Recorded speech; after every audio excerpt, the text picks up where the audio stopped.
parusa ng salita ng hula. Mapalad ang nakikinig at tumutupad. Mapalad ang nahahapis at sila ay aaliwin. Mapalad ang nagugutom at sila ay bubusugin. Ang magtiis hanggang sa wakas, sila lamang ang maliligtas. Ang magtiis hanggang sa wakas, sila lamang ang siyang maliligtas. Lalaganap ang kasamaan at sila'y magkakanuluhan. Lilitaw ang mga bulaan dito sa sanlibutan. Makipot ang pintuan patungo sa kaligtasan. Malapad ang pintuan tungo sa kapahamakan.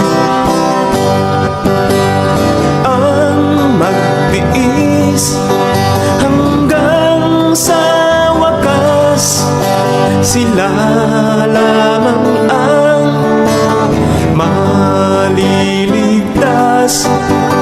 Ang magtiis hanggang sa wakas, sila lamang ang siyang maliligtas.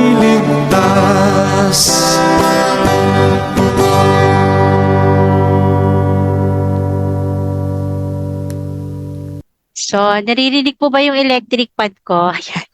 Magandang gabi po sa ating lahat. Naririnig po ba? Hindi naman. Okay, ayan. Yan, live na tayo. Okay, maraming salamat po sa iyo, Bro Marco Pao. Okay, magandang gabi po sa ating lahat, mga kapatid. At isang gabi na naman po ng punong-puno ng pag-aaral at pagbibigay ng kani-kaniyang mga plataforma ng kanilang topic ngayon sa gabing ito para sa kanilang pagdedebatihan po. Ayan. Isa po itong friendly discussion lamang po at ito'y usapang magkaibigan lamang at alam naman natin na itong mga ganitong pag-uusap ay isang educational din. So, lahat po tayo ay makinig, magdilay at sana po i-share natin yung ating live. At sa lahat po ng ating mga kapatid na naririto ngayon at sa lahat po dyan sa atin sa live, ayan, pa-share po at nawa po ipag-pray natin na maging maayos at mapayapa ang gagawing pag-uusap ng ating dalawang kapatid na ito. Okay, so again, ang topic po na kanilang pag-uusapan sa gabing ito ay ang patutunayan po ng ating kapatid na si Brother Mark Umbao na ang mga SDA po ay nasa ilalim pa ng kautusan. At syempre, ang atin pong ininigate po yan ng ating kapatid na si Brother Denmark. Ayan. Okay, so siguro po bago tayo magsimula ng ating debate na ito at bigyan muna natin ng kahit po tag-isang minuto at or pagkakataon sa kanilang opening statement. Ayan, at pakilala na rin po sila sa kanilang mga sarili at ayun, pwede pong ibigay kung ano yung kanilang inaasahan at magiging titig sa debate na ito. Okay? Unahin po natin siguro si Brother Mark Umbao. Ayan. Okay. Ayun, mapagpalang gabi sa lahat. Sa bumubuo na in defense sa ating nag-iisang Diyos. Ako po si Mark Umbao, sa panig ng One is Born Again. Asahan niyo po na may tatayo ko ang aking tema sa gabing ito dahil ito po ang malinaw na nakasaad sa Holy Scripture at naging interesado ako na makatalakayan si Brother Denmark kasi nung nalaman ko mula sa pagiging CFD, lumipat siya sa SDA, naniniwala akong naghahanap pa siya ng katotohanan. Kaya nawa gamitin ako ng Diyos para tuluyan masumpungan niya ang katotohanan. Yun lang po, maraming salamat. Amen. Maraming salamat sa iyo, Brother Mark Umbao. Ayan. So, dako naman po tayo sa ating kapatid na si Brother Denmar. Ayan. Okay, Okay. Brother Denmar? Okay, good evening at purihin ang Panginoon ng Sabat, mga kapatid, ang ating Panginoong Jesucristo. Pinupurit niluluwalhati natin sa ating lahat ng ating gagawin. Kaya din sa ating magiging pag-uusap ngayong gabing ito, ang inyong kapanglingkod, Brother Denmar Santiago ay isang ordinaryong kaanib ng Seventh-day Adventist. No? Tayo po ay mag-negative dito sa paksang inihain ng ating kausap na si Brother Mark Umbao ng Born Again Christian Oneness, mga kapatid. So yun lamang mga kapatid, naway maging pagpapalat biyaya sa atin ang gagawin nating pakikipag-usap sa ating kapatiran at lalong-lalo na sa ating mga nanonood yan sa live natin sa In Defense of the Truth. Thank you po. Okay, maraming salamat sa iyo, kapatid na Denmar. Ayan, yan po ang ating dalawang gwapong-gwapo na kapatid na mag-uusap ngayong gabi na ito at naway, kasihan sila ng ating Panginoong Diyos. Okay, so syempre bago po natin simulan, ayan, yung ating debate na to, syempre kailangan po nating basahin ano yung magiging gabay at magiging sinasabing ang debate rules ng ating gaganapin ngayon sa gabing ito. Okay, debaters, makinig po. Ayan, kahit po paulit-ulit nyo itong naririnig, pero kailangan po nating i-remind uli. Okay, number 1, ang lahat po ng sagot ay kailangan sagutin ng 20 seconds maximum. At kung titigil po ang sumasagot ng at least 3 seconds, mag-next question po ang moderator. Okay, number 2, kung categorical ang question, kailangan sumagot po muna ng categorical bago magpapaliwanag siya ng hindi lalampas ng 20 seconds. Okay? At number 3, kung hindi niya sasagutin ang tanong, magkakaroon siya ng 10 seconds sa pagpapaliwanag at yan na yung pinakasagot sa tanong. Okay, number 4, sagutin po ang tanong ng naaayon sa tanong. At number 5, sa first stand, ayan, doon lang dapat magtanong sa inilatag ng katunggali at kung itinatanggi niya ay automatic next question. At sa rebuttal, doon na lamang pwedeng itanong ang lahat. Okay? Number 6, ang debater po na makatatanggap ng 2 warning mula po sa moderator ay may kaukulan po na disiplina. Babawasan po ng 1 minuto sa kanyang oras ng pagtatanong o daragdagan naman ng 1 minuto ang tinatanong kung ang tinatanong naman ang paglalapatan. Okay, number 7, bawat senaryo ng objection, 1 beses lamang maaaring magpaliwanag. 1 objection lamang po kung maaari sana at huwag po namang sunod-sunod na objection. At during final conclusion, no objection na po tayo. Okay, number 8, ayan, ito po. Hindi po pinapahintulutan ng physical na atake o mga pagmumura na nakasanayan. So alam naman po natin na yung mga foul words, ayan, ay hindi po pinapayagan sa debating ito at nawa po ang mga salitang yung mga unnecessary words po ay hindi po kinakailangan para o hindi siya makakatulong para sa pagpapaliwanag ng ating pinananampalatayanan or ating tinitindigan sa debating ito. Okay, number 9, no challenge question. Mga tanong na kung mabasa ko, paano kung mabasa ko ay hindi po papayagan na maitanong. Ayan. Okay, number 10, ito lamang po ang iiral na patakaran bilang pagsasaayos ng debateng ito. At sa napagkasunduan po na kanilang oras ay 10-7, 10-7 at yung 5 minutes ay yung kanilang final conclusion. Okay? So debaters, agree po ba tayo dito? Yes, agree po, Miss Moderator. Okay, ayan. So, right, may mga viewers na po tayo. Ayan, nandiyan na sila sa comment section. Okay, so, ayan.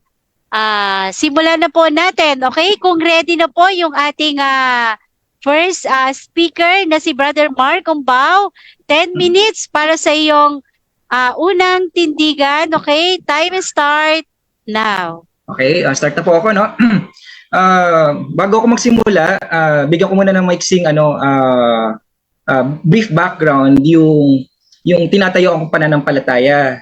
Ito po yung tinatayo akong pananampalataya, ha?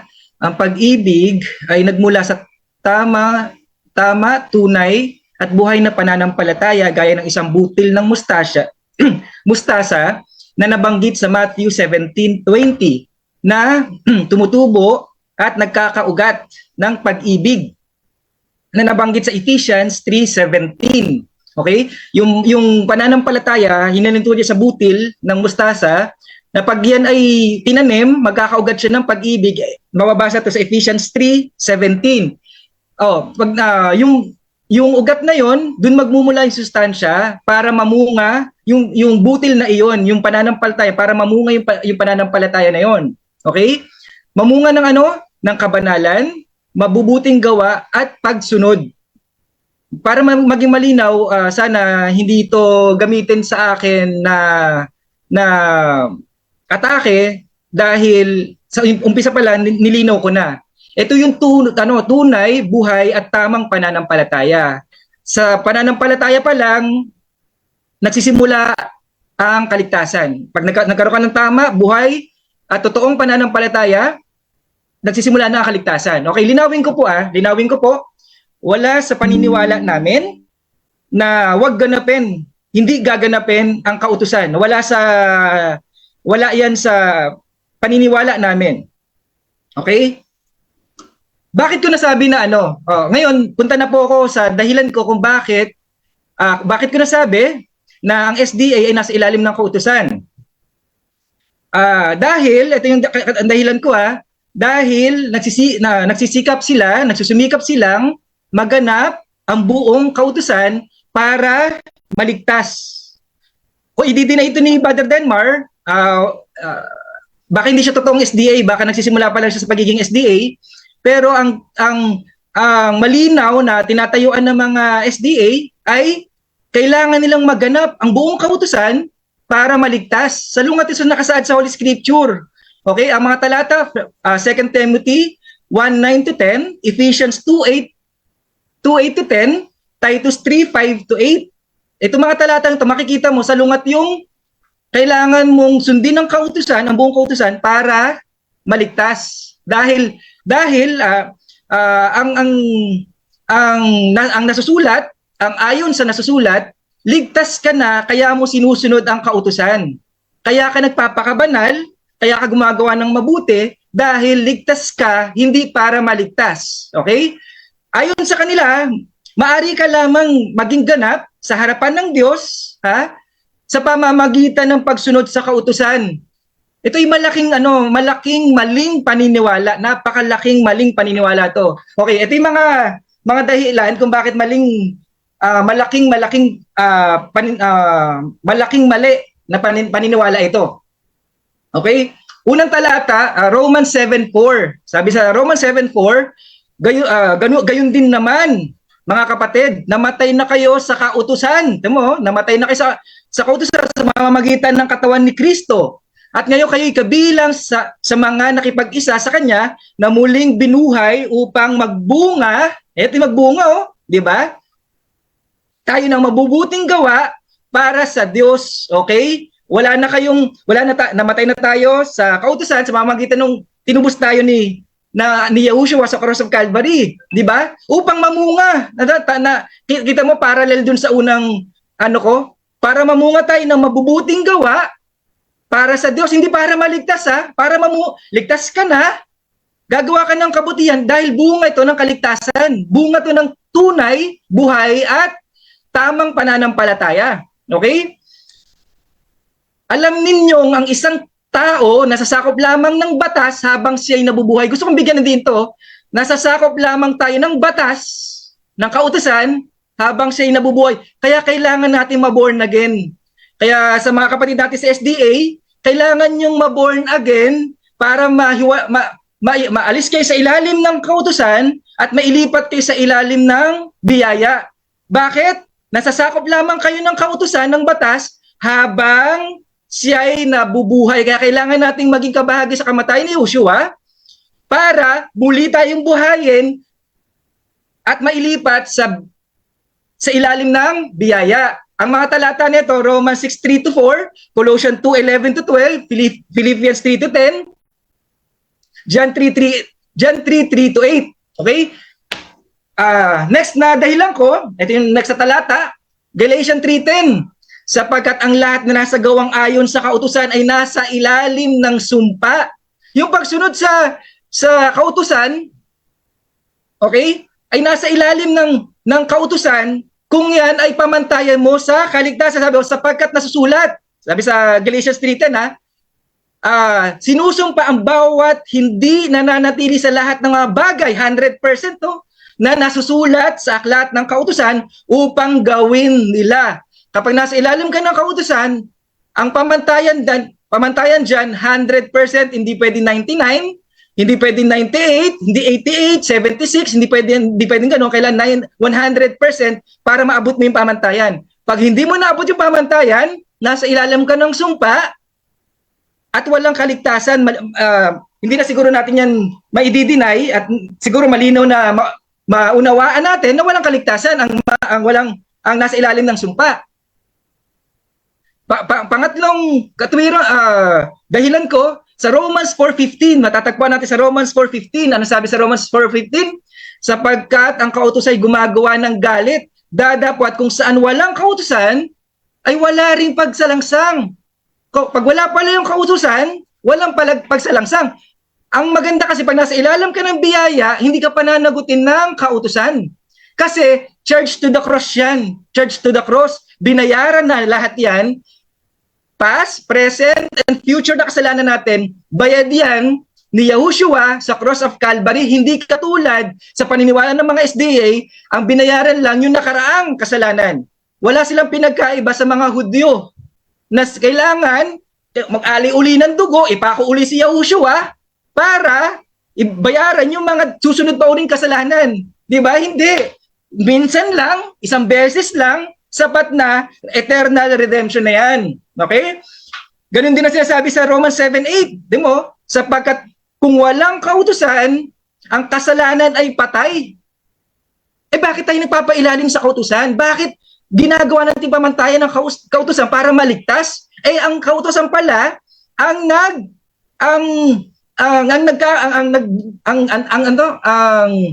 nagbibigay ng pangil para sa kasalanan. Okay, Romans 3:20, sabi sapagkat sa pamamagitan ng kautusan ay ang pagkakilala ng kasalanan. Okay, lipat na ako sa pang-apat, baka mabusan ng oras. Galatians 3:24, sabi dito, ganda na talatang to, ano pat ang kautusan siyang naging tagapagturo natin upang ihatid kay Kristo. Kailangan maintindihan natin inihatid tayo kay Kristo upang tayo ariing ganap sa pamamagitan ng pananampalataya at hindi sa gawa to hindi sa gawa kundi sa pananampalataya. Paano ba tayo ihatid sa kautusan ng kautusan kay Joshua? Ito'y sa pamamagitan na pinaunawan ng kautusan na walang makakaabot sa pamantayan ng Diyos. Maliban na ang Diyos ang gumawa ng paraan para abutin ang ating kababaan. At ito ay sa pamamagitan ng inako niya ang kaparusahan sa ating mga kasalanan. Dapat yun na maintindihan ng mga SDA na hindi base sa ating pagsunod, hindi base sa ating performance, kaya tayo naligtas. Maling-mali yon. Okay? Yung kautusan, pinaunawa sa atin na hindi natin masusunod yan ng 100%, kaya maghahanap tayo ng tagapagligtas. Kaya nung tayo sumasampalataya kay Yahushua, tanggapin natin na lahat ng kasalanan natin, hindi tayo ang nagbayad, hindi na tayo ang gumawa ng paraan para mapatawad, kundi yung dugo ang luminis sa ating mga kasalanan. Sa panglimang dahilan, okay? Ito magandang bigyan din ito yung yumurak sa anak ng Diyos at umari hindi banal sa dugo ng tipan ng nagpapabanal sa kanila, at umalipusta sa espiritu ng biyaya. Ito yung sinasadya ang pagkakasala. Pagkatapos nating matanggap ang pagkakilala sa katotohanan, alam mo na hindi yung Hindi yung performance mo ang umaaring banal sa'yo, pero doon pa rin balik ng balik. Balik pa rin ng balik ang mga SDA na sa pamamagitan ng kautusan. Okay, time is up. Okay, so yan. So, dyan po nagtatapos yung ating first stand po ng ating affirmative. At yan, shoutout po tayo dyan sa atin sa comment section. Ayan. Ayan, si Brother Ruben, si Brother Arel, si Cynthia, si Bro Odi, ayan. Okay? Okay, so kung ready na yung ating second speaker sa kanyang cross-exam, okay? 7 minutes, okay? Bro Denmar, i-set ko lang yung aking 20 seconds, okay? Time start now. Tanong. Okay, ang first question ko, kapatid na Mark, no? Gaya ng paglilinaw mo nung una, sinasabi mo na kayong mga born again oneness ay hindi nagtuturo na hindi labagin ang kautusan. Tama po ba? Yes or no? Yes po, malinaw. Yes po, malinaw po sa opening speech ko, sa unang presentation ko, na hindi namin tinuturuan ang mga tao, aming tinuturuan, pinapangaralan na labagin ang kautusan. Bagamat ito ay bunga ng pagmamahal natin sa Diyos at sa ating kapwa. Bunga ito ng ating pananampalatayang totoo, buhay. Okay, next question. Next question. Okay, next question. Sabi mo, ang mga SDA, ang kanilang kaligtasan ay nakabatay sa kautusan. Tanong ko sa iyo, no? Nabasa mo na ba kahit kailan or kahit isang beses yung aming 28 fundamental beliefs? Nabasa mo ba? Yes or no? Categorical? No, hindi ko na at kailanman hindi ko siya babasahin. Base sa lahat ng debateng narinig ko, hindi isa, hindi lang dalawa, halos lahat ng debate na naringgan ko tungkol sa SDA, dinidepensahan na kailangan sundin ang buong kautusan para maligtas. Kaya nga para maipasok yung sabat na yan eh. Oo, buong kautusan kailangan masunod para Okay, maligtas. next question. Next question. Okay, next question. Sa makatuwid, kapatid na Mark, yung sinasabi mo na posisyon namin ay wala pala doon sa aming 28 fundamental beliefs dahil hindi mo pala ito nabasa. Tama o mali? Mali. Mali. Kasi sobrang coincidence na lahat yata, ikaw, si Brother Ruben, si Fernando, lahat po na narinig ko, ang depensa nila, ang lagi nilang pinagtatanggol, dapat masunod ng buo ang kautusan, ang 10 commandments para maligtas. Kung i-deny mo yan, kailangan mag-aral ka pa ng magiging question. SDA. Next question. Next question. Okay, next question.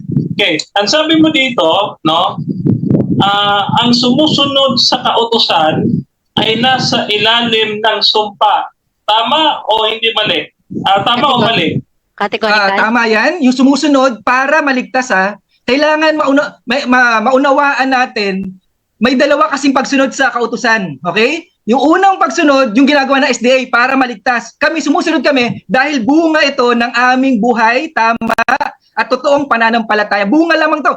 Nanampalataya, kaligtas ka na agad. Ligtas ka na, doon na nagsimula ang kaligtasan sa pananampalataya. Next question. So yung huwag kang papatay, huwag kang magnanakaw, huwag kang mangangalunya, at huwag kang sasamba sa ibang Diyos liban sa akin, sabi ng Panginoon. Ito pala ay sumpa? Yes or no? Yes na yes. Yes na yes pag hindi mo nasunod. Pag nasa ilalim ka ng kautusan kasi nga ang SDA, ang pamantayan nila, kailangan nilang masunod. Kami hindi namin kailangan masunod yan. Ligtas na kami nung sumampalataya kami. Ngayon, susundin namin yung kautusan bilang bunga. Kayo hindi. Hindi ba kayo maliligtas? Maliligtas kayo pa lang pag nasunod nyo. Okay, sunod na tanong. Sunod na tanong. Next question. Kung ang mga SDA ay nasa ilalim ng kautusan, ikaw naman, ikaw ba ay nasa ibabaw ng kautusan? Yes or no? Yes. Yes na yes. What? Sabi sa Galatians 5:4, kayong hiwalay kay Kristo, kayo'y nag-iibig, aariing ganap ng kautusan. Nangahulog kayo mula sa biyaya. Ano ibig sabihin? Bagsak uli kayo sa ilalim ng kautusan. Ayan o, nangahulog kayo mula sa Next biyaya. question. At wala ko, mas mataas Next ang biyaya question. sa kautusan. Next question. Gusto ko i-clarify. Totoo ba? At talagang sinasang-ayunan mo na ikaw ay nasa ibabaw ng kautusan? Yes or no? Yes, kasi hindi na kami pananagutin ng batas. Okay? Nasa ibabaw kami ng kautusan kasi hindi na kami pananagutin. Meron man kaming magawa 1, 2, 3 sa mga kautusan. Charge to the cross yan. Charge to the cross. Okay? Hindi na kami pananagutin. Kabaliktaran ng SDA. Kailangan 100% kaya nasa ilalim kayo ng Next sumpa. question. Next question. Next question. So, alam mo ba, Marco Pao, ito this is a what we call this, question na nagtatanong ng curiosity. Alam mo ba yung terminology sa law na no one is above the law? Alam mo ba yun? Yes or no? Yes, sa pamantayan ng tao, wala talagang above the law. Okay? Kasi kung di mo naunawaan, kaibigan, gagawin tayong kaisa ng Diyos. Magiging kabahagi tayo ng katawan ni Yahushua. Kaya above tayo sa law. Hindi tayo pananagutin yan. Kaisa tayo eh. Kung ano ang ama, ano yung anak. Okay, next question. Next question. Dahil ikaw ngayon ay nasa above the law, no? At ang ibig sabihin ng above the law ay wala nang sinusunod na kautusan o hindi siya under sa kautusan. Tanong, may sinusunod ka pa bang utos ng Diyos ngayon? Meron o wala? Meron. Mali yung pagkaunawang hindi susunod. Ibig sabihin ng above the law, hindi ka pananagutin ng batas. Di ba kahit nga sa mundo nating pamatayan ng mundong ito, pag above the law ka, nakagawa yung presidente, may immunity. Yung presidente, di ba may immunity? Above siya ng law, hindi siya pananagutin hanggat nasa posisyon siya, hindi siya pananagutin ng batas. Next question. Next question. Sabi mo, yung nasa authority above the law. Tanong, ikaw ba authority ka na tao ka? Hindi ka naman Diyos. Authority ka ba? Yes or no? Yes, dahil magiging katawan ako ni Yahushua, part ako ng katawan ni Yahushua, kaisa ako ni Yahushua. Kaya kung paano siyang namatay, ganun din akong namatay. Paano siya nabuhay, ganun din ako mabubuhay. Hindi na ako pananagutin ng batas kasi may gumawa para sa akin noon. May Diyos na gumawa para sa akin, para matupad yung kautusan. Hindi na ako pananagutin ng batas. Okay, almost time. Ayan, time is up. Ayan. So nakikita nyo ba yung oras ko dito sa akin sa screen? Yes. Okay. Ayan. So, medyo hyper na si Bro Mark. Okay, medyo umiinit na po yung ating yung ating usapan dito. Okay, shoutout po tayo dyan. Ayan, si brother, bilis na sige, mamaya na lang po, di ko Okay, so dako na po tayo sa ating second speaker para sa kanyang 10 minuto na kanyang unang tindig. Okay, Brother Denmark is sharing her screen. Okay, Bro Denmark. Okay. Pag nai-ano mo na yung PowerPoint mo, then start ko na yung 10 minutes mo.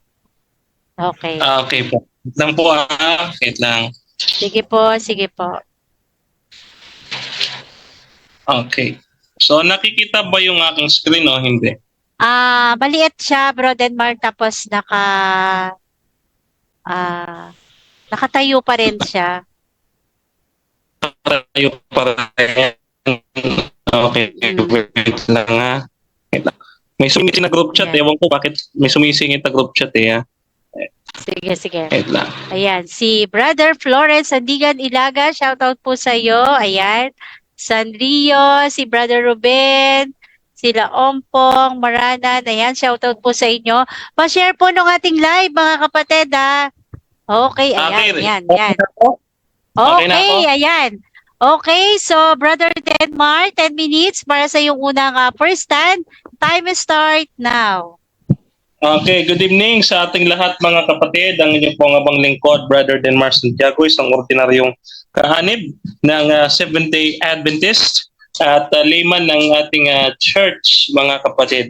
At ngayon, tayo po ay tatayo negatibo sa paksa na patutunayan ng kapatid na Markham Bao na tayo daw mga SDA ay nasa ilalim ng kautusan, no? Na narinig nyo naman kanina mga kapatid, hindi niya naman pala nabasa yung 28 fundamental beliefs lang natin. Ina-assume niya lang doon sa mga debating napakinggan niya o na may misinterpret niya na tayong mga SDA ay bumabase sa kautusan pagdating sa kaligtasan, no? Ngayon po bilang layman ng ating simbahan, nakapagtapos po tayo ng Bachelor of Arts in Theology, major in apologetics sa ating paaralan sa Philippine International Institute for Advanced Studies, no? This will be theologic, no? Yung ating pag-uusapan, this is more theology, no? So what does it mean to be under the law, no? Bakit tayo tumututol na we are SDA is not under the law, no? So ang aking presentation ay pinamagatan kong Liberation from the Law, Understanding the Pauline Theology. Alright, let us start mga kapatid. So sa Bagong Tipan, mga kapatid, primarily, ang mga Pariseo ay siyang taga-interpret at tagapag-apply ng Jewish law. Sila yung mga marunong sa batas, no? Sabi dyan sa Matthew chapter 23 verses 2 to 3, no? The teachers of the law and the Pharisees, no? So itong mga Pharisees, they practice, no? They do not practice what they preach. Okay? So ngayon, bakit ko binabanggit ito? Si Pablo, no, ayon sa Gawa Kapitulo 22, versikulo 3, no, si Pablo, siya ay isang Hudyo at isa din siyang Pariseo na nag-aral sa paaralan ni Gamaliel na pinakamahusay pagdating sa batas. Ibig sabihin, si Pablo, isa siyang abogado, no? Isa siyang abogado na may kaalaman sa batas. So this is more on law, no? Yung ating pinag-uusapan, terminology sa law, no? Para sa mga nag-aaral ng law diyan, pakinggan po ninyo ito, no? Alam ko pong kayo po eksperto pagdating sa mga terminolohiya ng kabatasan, no? So, ngayon, itong si Apostle Paul lagi niya binabanggit sa kanyang mga kasulatan na under the law, no? Ang under the law, ang ibig sabihin ng under the law, no? It means, no? Pupunta na natin, no? Okay, number 1, understanding being under the law. No, under the law, itong pangungusap na ito, ibig sabihin na dinidescribe, nilalarawan niya ang tao ay nasa ilalim ng kondisyon kung saan bago niya ma-encounter ang biyaya ng Panginoon sa pamamagitan ng ating Panginoon. Ibig sabihin nito, no, ang isang tao ay nasa ilalim, mga kapatid, ng tinatawag nating law of sin. Oh, yan ha. Baka kasi hindi alam ito ng ating kapatid na Mark, no, yung tinatawag nating kategorya na law of sin. Ano ba yung sinasabi nating law of sin? Basahin po natin. Ito ho, basahin ho natin dito sa Roma 7:23. Datapwat nakikita ko ang ibang kautusan. O iba to ibang kautusan. Nasangkap nakikipagbaka laban sa kautusan ng aking pag-iisip at dinadala akong bihag sa ilalim ng kautusan ng kasalanan na nasa aking mga sangkap, no? So ang tao pala ay bihag ng pagkakasala, no? Ng pagkakasala. He is subject and in condemnation sa batas ni Moses, no? Na ang ibig sabihin, ang sabi doon sa batas ni Moses, kung sino ang nagkasala, siya ang dapat na mamatay. No, nakasulat naman ho yan sa kasulatan, ano? Kung sino ang nagkasala, siya ang dapat mamatay, no? Ngayon, ang consequence ng sin is death, mga kapatid. Ang tao, he cannot overcome sin, no? His sinful nature, kahit sumunod siya na sumunod sa kautusan, no, he is incapacity to fulfill the requirements perfectly by the law. No, as a result, ano nangyari? Iko-condemn siya ng Diyos dahil hindi siya marunong sumunod sa kautusan. Tandaan natin, mga kapatid, no, ang pagsalangsang sa kautusan ay kasalanan. At ang kasalanan ay pagsalangsang sa kautusan. Kaya kapag ang isang tao lumalabag sa utos, no, siya ay nagkakasala. Therefore, no, ang tao kahit anong gawin niya, nagkakasala siya sa Diyos. Kahit bigyan siya, no? Kahit bigyan siya ng kautusan, no? Alam naman po natin, ang kautusan ay mabuti. Babasahin po natin dito po sa Roma. Dito ho sa talatang 7, kapitulo 7, versikulo 12. Ganito ang ating mababasa, no? Roma 7:12. Kaya ang kautusan ay banal, ang utos ay banal, at matuwid, at mabuti. Kaya naman pala mabuti, no? Ngayon, yung kautusan ng Diyos ay ibinigay sa atin upang maging pamantayan natin. Subalit, kahit nga anong gawin ng tao, hindi niya mape-perfect ito. Kaya nga hindi siya magiging matuwid sa harapan ng Diyos. No, dahil siya ay patuloy na nagkakasala. So therefore, sa pamamagitan ng ating Panginoong Hesukristo na tumupad ng kautusan, no? Sabi nga natin, maaaring matupad ng ating Panginoong ang kautusan, no? Sabi nga dun sa Efeso, no? 2:11 hanggang 12, no, kahit kautusan na may palatuntunan at kahatulan, no, inovercome ng ating Panginoong Hesukristo, no. Kaya sabi do sa Colossus 2, no, ipinako sa krus ang alin ang usaping laban sa atin. Ito yung mga palatuntunan at kahatulan ng kautusan, na kapag ikaw ay nagkasala, no, ikaw ay dapat papatay. Tinanggal ng Panginoon at siya ay namatay in behalf of us, no? So, tayo ngayon ay malaya na sa saan? Sa condemnation of the law. Ano ba ang binayaran ng Panginoon? Hindi binayaran ng Panginoon, mga kapatid, yung kasalanan mo. Ang binayaran niya is yung condemnation, yung kaparusahan. Pinatawad niya yung ating mga kasalanan, no? Sabi nga diyan, Christ's sacrifice not only pardons believers from the penalty of sin. No? Yung penalty of sin, yun ang binayaran ng ating Panginoon. Kaya nga baka isipin ng mga born again Christian na ating mga kaibigan, once saved, always saved na. Pagka ikaw ligtas na forever. Na kahit magkasala ka, kahit pumatay ka, okay lang. Hindi po ganon. No? Tayo po ay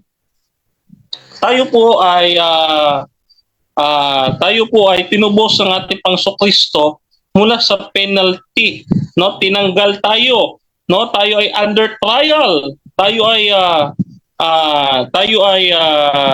tawag diyan, nakapag-bail ng panandalian sa korte, no? Pero hindi ibig sabihin naklaro na yung ating kaso, no, sapagkat yung accuser si Satanas nandiyan pa, no? Araw at gabi siya'y nag-accuse sa atin sa harapan ng Panginoon, no? Kaya hindi pa po tapos ang court trial natin. Nakapag-bail lang tayo ng pansamantala, pero hindi pa po tayo tunay na malaya, no? Ngayon, at sa pamamagitan ng biyaya ng ating Panginoong Hesukristo, tayo ngayon ay makatutupad na, no, sa mga utos ng ating Panginoong Diyos. Bakit? Kasi mga kapatid, ang sabi dito sa Efeso 2:6, tayo naman din ay nilikha sa mga mabubuting gawa. Ano nga ho ang mga mabubuting gawa? Ang sabi dito, no, dito sa Roma 7:12, ang kautusan ay mabuti. Kaya after mong maligtas, ikaw naman ay susunod. No? Hindi ka pwedeng lalabag ulit. Bakit? Mahuhulog ka ulit. No? Mahuhulog ka ulit under the law. Bakit? You are under the law of sin. No? Binayaran na nga ng Panginoon yung penalty ng kasalanan. No? Dahil sa pagkakasala natin, babalik ka na naman doon sa pagkakasala. So under ka na naman ng penalty. Hey, thank you. Okay, time is up. Okay, ayan. Paki-stop sharing. Okay. Okay. Wait lang.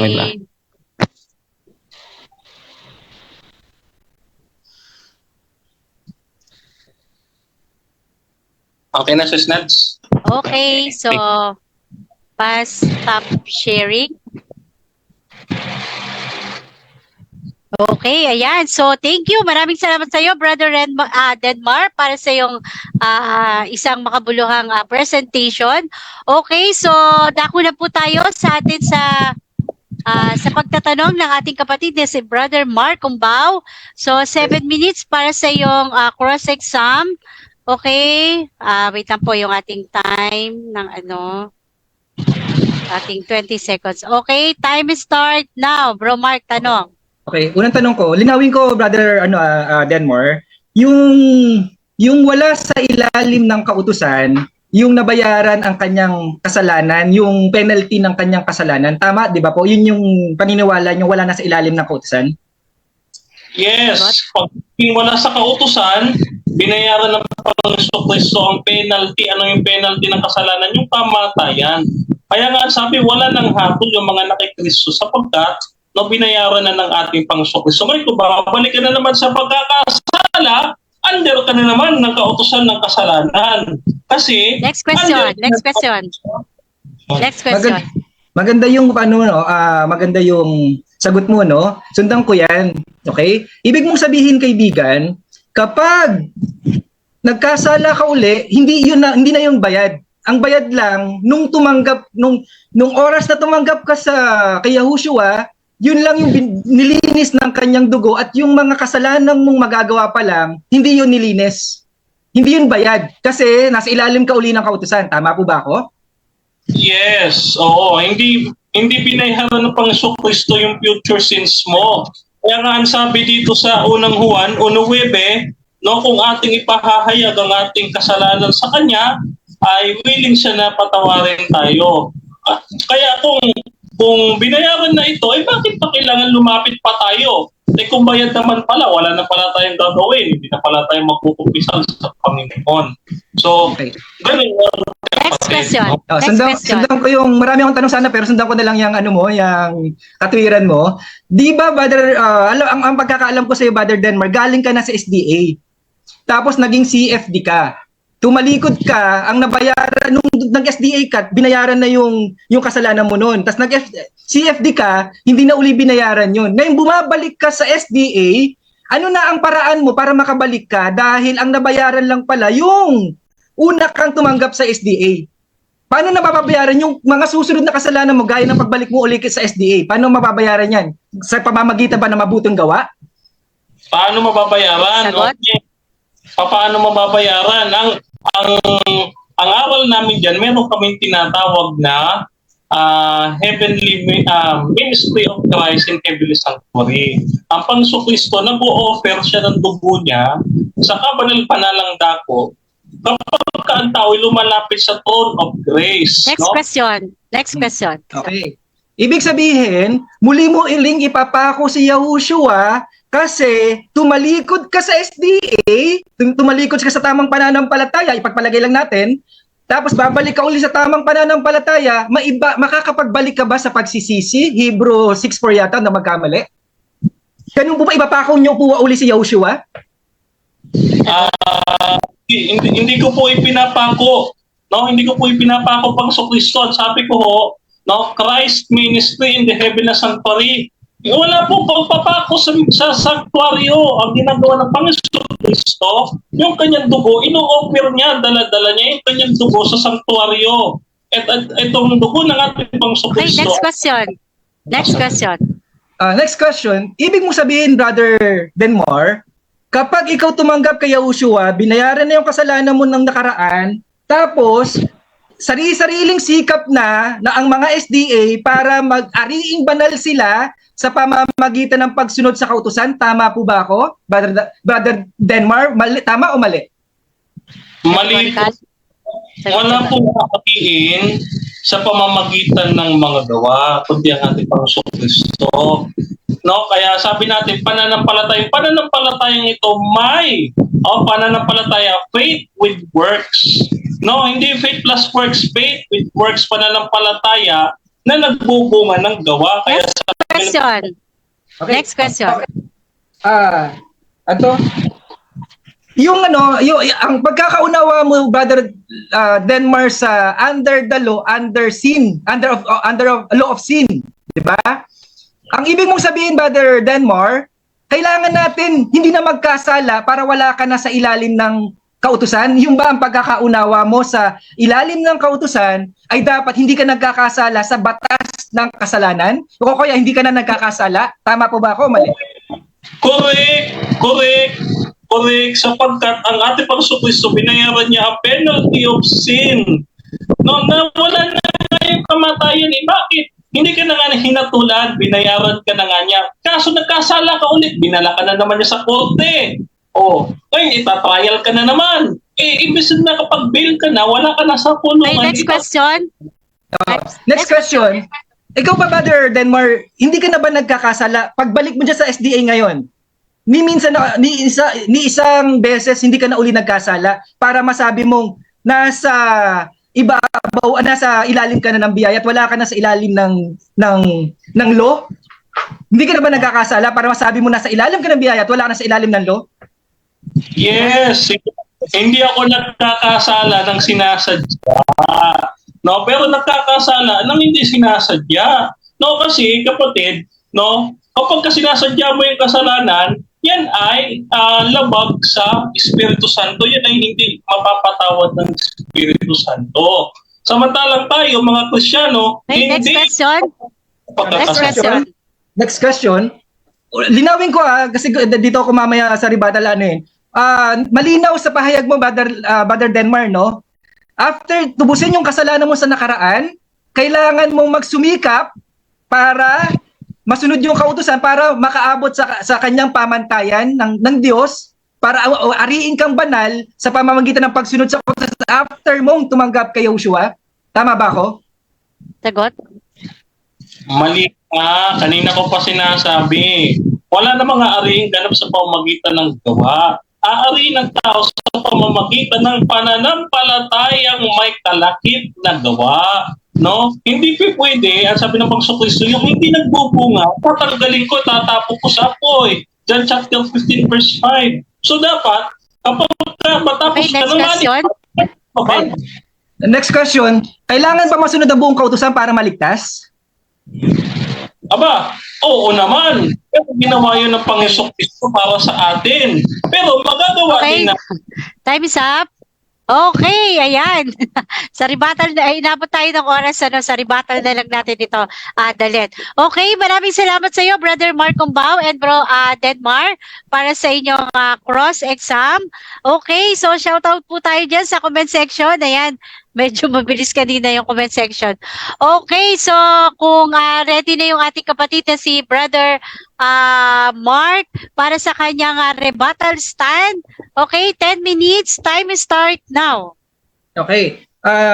Natutuwa ako sa mga pahayag ni Brother Denmar kasi merong hawig sa tinatayuan ko, no, na yung pananampalatayang buhay ay magbubunga. Okay? Maganda yung naririnig ko na yon dahil yun talaga yung nakabase sa Holy Scripture. Hindi pwedeng, pero yung huling-huling sagot niya sa tanong ko, yun nga lang, nagsasalungatan, nagkokontrahan yung kanyang pahayag. Ibig lang sabihin talaga, baka hindi pa yata niya talaga aral ang katuruan ng mga SDA na kailangan mo talaga masunod ang buong kautusan para maligtas. Oo naman. Nasagot niya, oo naman. Ibig sabihin, requirements ang pagsunod ng 100% sa kautusan para maligtas. Bakit tayo? Ano yung kaligtasan? Ariin kang ganap. 'Di ba? Ariin kang matuwid. Para ka maligtas ay dapat ariin kang matuwid, ariin kang banal. Hindi ka wala ngang aariin banal, matuwid. Saan? Sa pagsunod ng kautusan. Pero malinaw yung huling sagot, buti na ihabol ko kasi dinidinay niya na after mong tumanggap kay Joshua, kanya-kanyang sikap na kanya-kanyang sikap na para makasunod sa kautusan. Kasi kung di ka susunod, di ka maliligtas. Kailangan, balik sila sa pagka-Hudyo. Na pag-alay nila ng dugo, kanya-kanyang sikap uli, yung sumasusunod na taon. Kailan uli nila mag-alay. Kaya sabi sa Hebrew, 6:4 yata ang magkamali, pinapako uli nila. Pinapako uli nila si Yahushua. Bakit nila pinapako uli? Kasi nga binayaran lahat. Bigyan mo nga ako ng talata na hindi binayaran yung future na kasalanan. Diba? Ano sabay talatang? Mamaya, hanapin ko mamaya yung talatang yun ha. Na nililinis tayo, pati yung future na kasalanan, eternal redemption, sa Romans dito, alam ko, lahat yan, patunay na lahat ng kasalanan, bayad. Past, present, and future na kasalanan, bayad. Hanapan mo akong talata na yung future na kasalanan, magagawa pala ng kasalanan, hindi bayad. Pero malinaw yung salungatan sa pahayag ni Brother Denmar na magbubunga, pero kailangan mong ganapin. 'Di ba? Hindi pa sila ligtas. Hindi pa sila ligtas dahil kailangan meron pang requirements 100%. Babalik ka nga sa iyong sinuka. Ano yung sinuka mo? Yung kautusan na hindi mo nga masunod-sunod. Yung pala babalik din pala tayo sa sinuka natin na kailangan 100% nating masunod. Doon na nga tayo tinubos Yun na nga yung purpose ng kamatayan ni Yahushua 'Di ba? Yun na nga yung purpose na namatay siya para sa kasalanan. Penalty, kabayaran ng ating kasalanan, siya na ang nagbayad, siya nagsuffer para hindi na tayo magsasuffer. Yung pala, magsasuffer ka pa rin. Di ba? Magsasuffer ka pa rin kasi balik ka dun sa Old Testament, balik ka sa pagkailalim sa kautusan dahil kailangan mo uli silang sundin ng 100%. Pero maganda, at least, may bahagi ng tinatayo ako pananampalataya na katulad na ni Brother Denmar kung saan yung pananampalataya mo, sa sumampalataya ka, ligtas ka na. Ligtas ka na at hindi yan mawawala. Ngayon yung kaligtasan na yan, magbubunga yan ng pag-ibig, kabanalan at mabuting gawa. Kasi tunay yung pananampalataya mo, tunay, tama at buhay yung pananampalataya na yan. Kaya hindi lahat ng pananampalataya ay nakakaligtas. Okay? Kailangan buhay, tunay, at tama ang iyong pananampalataya. Ngayon, kahit saan nating anggulo tignan, ang sabi niya, ang pagkakailalim lang sa batas ay yung hindi ka na nagkakasala. Yung nasa ilalim na ng kautosan, yung nagkakasala ka pa din. Nagkakasala pa rin si Brother Denmar. Kailanman hindi siya makakaalis sa ilalim ng kautosan. Diba? Iyon na nga, kaya ka nga nilipat Anong gagawin natin? Manampalataya. Saan? Sa tinapos na ginawa ni Yahushua. Tapos na yan. Tapos na yan at sapat na yan. Minsan lang niyang gagawin yan. Bayad lahat. Walang kulang. Wala yung gagawa ka dahil kulang yung ginawa ni Yahushua. Hindi ganun yon. Magbubunga na lang yan dahil mahihiya naman tayo sa Diyos na buhay. Diba? Inabot na nga yung kababaan natin. Bilang ganti, abot ng ating makakaya, magsusumigap tayong magpakabanal, hindi para maligtas hindi para maligtas, nagsusumikap tayong magpakabanal, makasunod sa kautusan, dahil nagpapasalamat tayo sa kaligtasan. Bilang pagmamahal, pagsukli, sa pagmamahal na binigay ng Diyos sa atin. Pero kayo, paano kayo maliligtas? Kailangan nyo bumalik uli kayo sa ilalim ng kautusan Kailangan nyo uli 100% masunod Oo naman. May huli niya sagot buti na ihabol ko talaga Oo naman. 100% kailangan masunod ang kautusan. Oo naman. I-deny ni Brother Denmar na nasa ilalim siya ng kautusan. Iyon nga ang hinihingi ng kautusan Di ba? Ang masunod ang kautusan ng buo. Ayun sabi sa talata to. Yan sa saan ba yung basta mamaya bibigay ko na lang kasi maubos yung oras ko. Malinaw na balik uli sa ilalim ng kautusan kasi 100% kailangan uli nga masunod. Binaliwala nila yung binaliwala nila yung kamatay ni Yahushua. Kaya tama-tama sila sa talatang ito, yumurak sa anak ng Diyos at umaring hindi banal sa dugo ng tipan. Bakit hindi inaring banal? Kasi nga kailangan mo pa sundin ulit 100% yung batas Kaya sabi sa Hebrew 10:29, yumurak sa anak ng Diyos at umaring hindi banal sa dugo ng tipan na nagpapabanal sa kanila. At umalipusta sa espiritu ng biyaya. Biyaya yung inalipusta mo, Brother Denmar, na kung saan kailangan mo uling 100% masunod yung kautusan para maligtas. Sa'yo na nga nanggagaling, tapos i-deny mo na sa ilalim ka ng kautusan. mamaya, susunod ko yung mga talata na sa pagganap ng kautusan ay sa ilalim ng kautusan at hindi walang inaring ganap. Mamaya, ang daming talata niyan, naniniwala kung alam mo rin yan, pero siguro, nagbubulag-bulagan tayo sa mga talatang yan. Pero mamaya, doon ako mag-focus mamaya. Sa conclusion siguro, doon ako mag-focus. Kasi malinaw sa iyong bibig, kailangan 100% masunod ang kautusan para maligtas. Tinubos ka na. Tinubos ka na. Yung pala, may kulang pa palang babayaran ka ng mabuti mong gawa, ng iyong pagsunod. Binayaran ka na. Binayaran na lahat ng penalty ng kasalanan mo. Ano ba pang kulang na hindi nabayaran ni Yahushua? Di ba? Tapos sasabihin mo, bumalik ka na naman sa SDA, bumalik ka na naman sa SDA. Yan, babalik ka sa dugo ni Yahushua. Sabi mo nga, hindi binayaran yung future. Di ba? Tapos yung nagkasala ka uli, ipapako mo uli? Hindi naman kasi part ng binayaran yan eh. O di ipapako mo uli si Yahushua. Di ba? Bakit hindi kasama eh? Balik ka naman sa SDA. Panginoon, tumatanggap na naman po ako sa inyo. Lumalapit na naman po ako sa inyo. Linisin niyo uli ako ng inyong dugo. Ibig mong sabihin, Brother Denmark, kulang yung binayaran ko sa inyo una? Kulang? Yun ang ibig kong sabihin na malinaw sa iyong payag, idinidinay mo pa na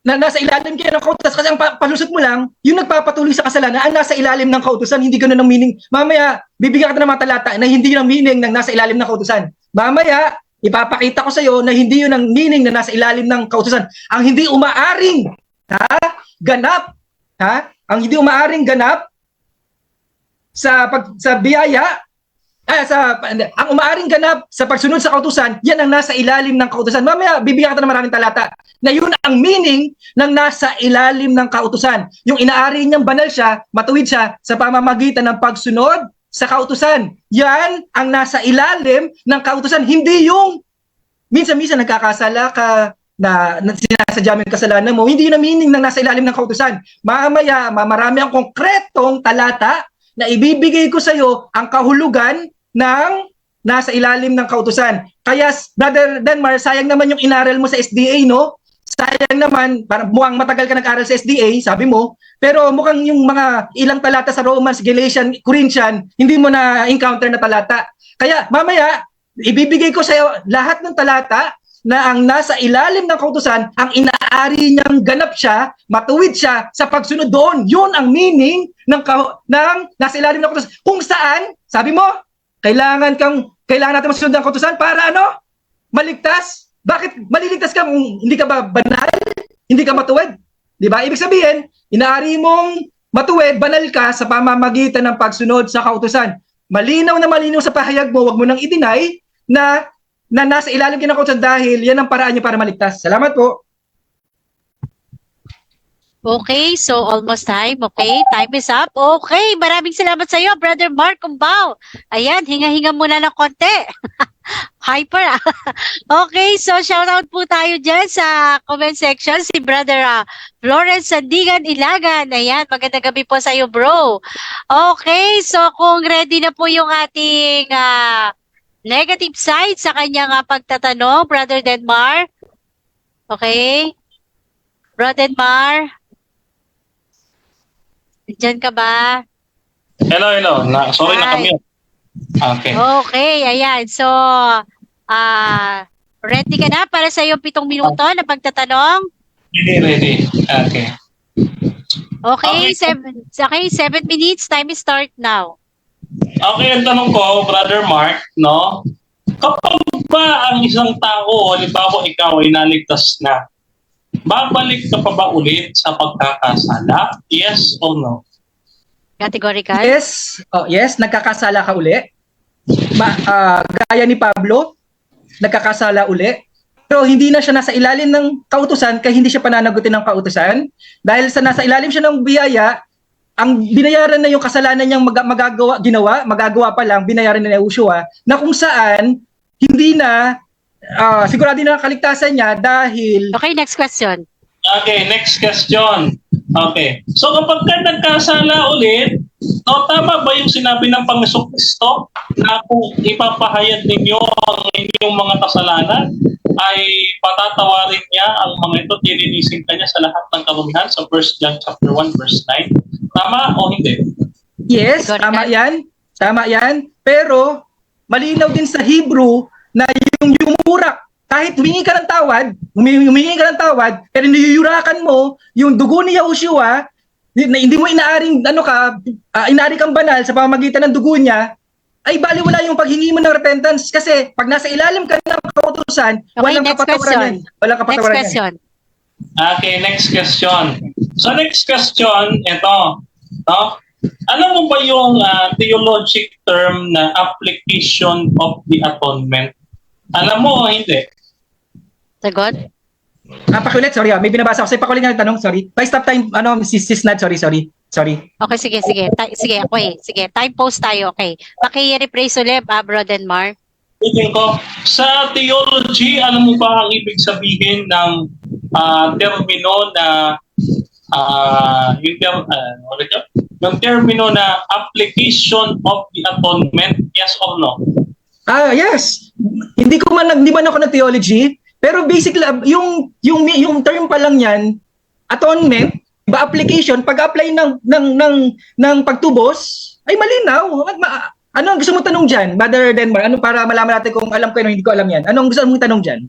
So okay. So paano ina-apply ng Panginoong Hesukristo sa kanyang kabanal-banalang dako sa Hebrews chapter 9? Sabi mo, binabasa mo yung Hebrews, di ba? Yes. Paano ina-apply ng Panginoong Hesukristo yung kanyang pagiging intercessor sa kabanal-banalang dako sa pamamagitan ng application of the atonement? Yes. Maganda yung tanong mo, Brother Denmar. Tama-tama to sa mga SDA, Brother Denmar. Tingnan mo yung eternal redemption, binayaran lahat ng kasalanan. Sa inyo, kayo na ang magsisimikap para maligtas, 'di ba? Kayo na ang magsisimikap, kailan nyo 100%. Yung application atonement na sasabi mo, kung ano man 'yan. Ang meaning niyan, eternal redemption, eternal. Next question. Okay, next question. Okay. So, ito susunod kong tanong, iwanan kita dyan sa sanctuary. Ito susunod kong tanong. Sunod kong tanong, no? Kapag ka ikaw, no, nilabag mo ang isa sa mga utos ayon sa Santiago 2:10, pagkakasala na lahat. So tanong, dapat bang sundin ang lahat ng utos o mag-iwan ka ng isa at labagin mo yung isa para magkasala ka sa lahat ng kautusan? Alin doon sa dalawa? Dapat sundin, pero hindi para maligtas. Yeah. Okay? Dapat sundin dahil bunga ng kaligtasan. Kasi kung sa pamamagitan ng pagsunod, saka ka pala maliligtas, walang maliligtas. Kaya nga bumaba ang Diyos para tubusin ka, tapos yung pala, ikaw rin pala gagawa ng iyong kaligtasan.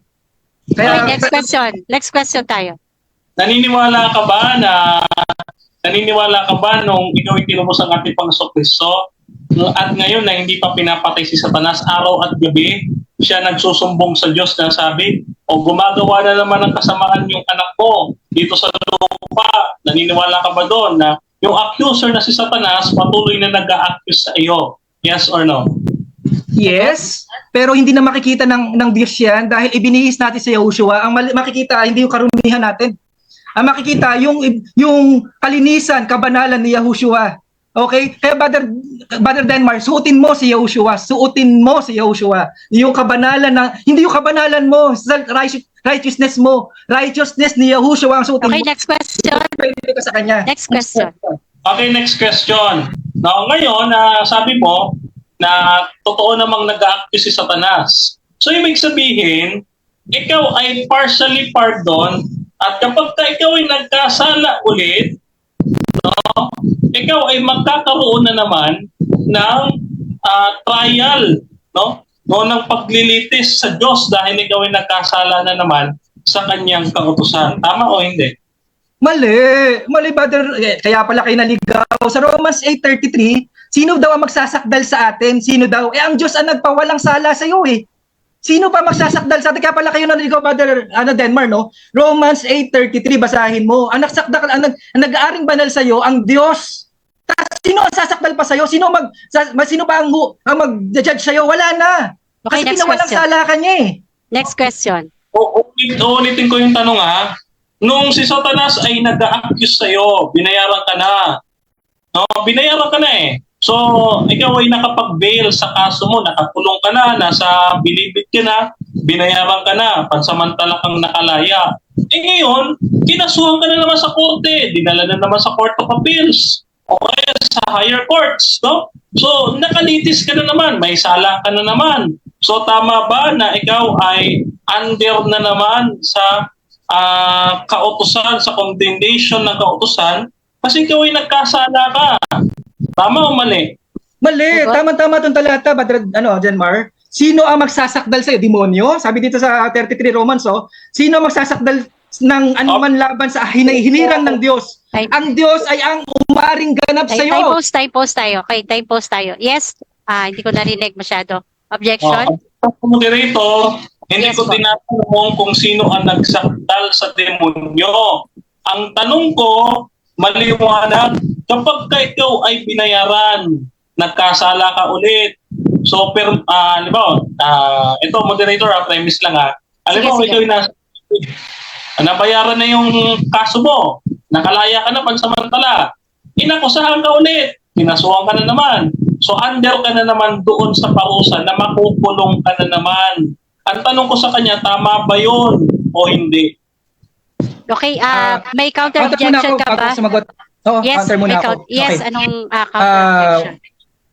Kung hindi niya tanggap yung binigay kong talata at yung sagot ko, pasensya na. Pero sana pakinggan niya muna yung talata kasi tinatanong niya sino yung sinasakdal uli eh. Tama-tama yung talata sa kanya, pakinggan lang niya bigyan niya lang ng chance yung Holy Spirit maunawaan yung talatang binibigay ko. Sagutin ko na po yung tanong niya, brother, sis Nad. Okay, sige. Bro Edmar, sasagutin na daw niya yung tanong mo. Okay, sige. Time resume. Sagot. Okay, ang linaw, sino ang magsasakdal ng anuman laban sa hinirang ng Diyos? Yung demonyo, report na nagkasala. Kaya wala na nga bisa yun, wala na nga daw yun pakinabang or bisa. Ang Diyos ay ang umaring ganap. Inari ka ng ganap, ayaw mo pa rin? Kaya niyuyurakan mo ang Diyos, ang anak ng Diyos. Okay, next question. Next question. May sinasabi ba dyan na sino ang nagsasakdal? Wala nang nagsasakdal. May sinabi bang wala nagsasakdal dyan? Meron o wala? Sagot. Wala kasi general, no? Sino? Ibig sabihin, maaring demonyo to, magulang mo, churchmate mo, kapatiran mo, kaibigan mo. Walang pwede magsakdal sa'yo. Masabing makasalanan ka pa rin kasi ang Diyos mismo ang Okay, umaring so ganap. time is up. Okay, ayan. Maraming salamat. Medyo tensyonado na. Okay, so pero okay pa po ha, mapayapa pa tayo. At ayan, salamat po sa lahat ng nag-share. Napakarami pong share ng live na to. At ganun din sa atin sa comment section. Ayan. So, comment lang po kayo dyan. Magandang gabi sa inyo lahat. At dako na po tayo para sa ating rebuttal stand ng ating kapatid na si Brother Denmar. Okay, kung ready ka na, Bro Denmar, 10 minutes para sa iyong rebuttal stand. Time start now. Ito po ang great controversy, mga kapatid. No, alamin po natin na ang Satanas, kaya hindi pa po nililipol ng ating Panginoon, hindi pa po pinupuksa ang mag-aakusa. No? Ito po, simpleng halimbawa lang po ito. No, na ang isang tao ay nakalaya sa kanyang pagkakakulong. So under siya, under siya ng condemnation, nakakulong siya. Yung pagkakakulong niya, yun ang parusa sa kanya para sa paglabag sa kautusan. No? So, ngayon, binayaran siya. Kaso may nag-aakusa pa rin, buhay pa rin si Satanas. No? So, dadalhin na naman siya sa paglilitis. Ang tawag doon, investigative judgment. No? Ngayon, itong ating Pangsucristo, siya yung abogado, no? Ngayon, siyempre kukuha ka ng magaling na abogado, no? Kaso ayaw mo nga sumunod sa abogado kahit gaano kagaling na abogado mo. Kung ikaw ayaw mo namang sumunod, talo ang kaso. Ngayon, hindi sabihin na natin sumunod ka doon sa attorney, no? Yung ating Pangsucristo, yung advocate. Ngayon, siya na rin yung judge. Binigyan siya ng kapangyarihan ng kanyang ama na siya ay pumatol. No, naging judge siya. No? So, di ba, napaka-palad natin ang ating Panginoong Kristo. Siya na yung abogado, siya na rin yung hukom. No?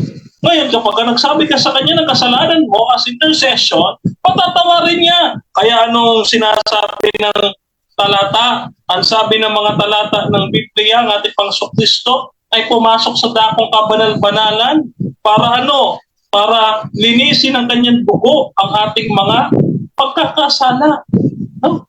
Ayun ang ating ginagawa ng ating Panginoong Kristo mula nung pumasok noong 1844. Ang sabi ng Daniel 8 chapter verse 14, no, lilinisin ang sanctuaryo, no? I-restore ang sanctuaryo, no? Cleansing of the sanctuary. Yan ang sinasabi natin na application of the atonement. Ang application of the atonement sa theology, mga kaibigan, the atonement is complete but not yet completed. Bakit? Kinumpleto na ng ating Panginoong Kristo. Ano ang ibig sabihin ng atonement? Ang atonement is pagliligtas. No? Pagliligtas. No? Atonement, to atone, para magligtas. Ngayon, mga kapatid, ang Seventh-day Adventist, naniniwala po kami sa sinasabi ng ikalawang Korinto 1:10, no? Nasabi doon na sa atin ay nagligtas, justification, na magliligtas, sanctification, no? At siya magliligtas pa sa atin, ano ibig sabihin? Ibig sabihin nito, meron pa glorification, no? Yes, ligtas ka na, no? Yun nga lang, ang tao, meron pa rin siyang posibilidad na ma-fall. Kaya nga sabi ng kapatid, after nga na matubos, maaari pang magkasala katulad ni Pablo. No, kaya nga hindi one save, always save eh. Kasi pagkakasala ka ulit eh. O, pag ikaw ay nagkasala ulit, talaglag ka na naman doon. Under the law of sin. No, bakit? Kasi ma-under ka na naman sa hatol, sa condemnation. Under ka na naman sa condemnation ng batas. No? Ikaw na naman ay ikukulong dahil nagkasala ka na naman. Oo. Kaya nga, nilalagyan natin ng magandang logic. No? Kaso, hindi naintindihan ng kapatid na Mark. No? Ay, hindi niya naintindihan. Ngayon, pagkatapos maligtas sa isang tao, ang pagpapakabanal, mga kapatid, no, ay kasama ito sa aral ng ating Panginoong Jesucristo, no? Kasama ito sa aral ng ating Panginoong Kristo. Bakit?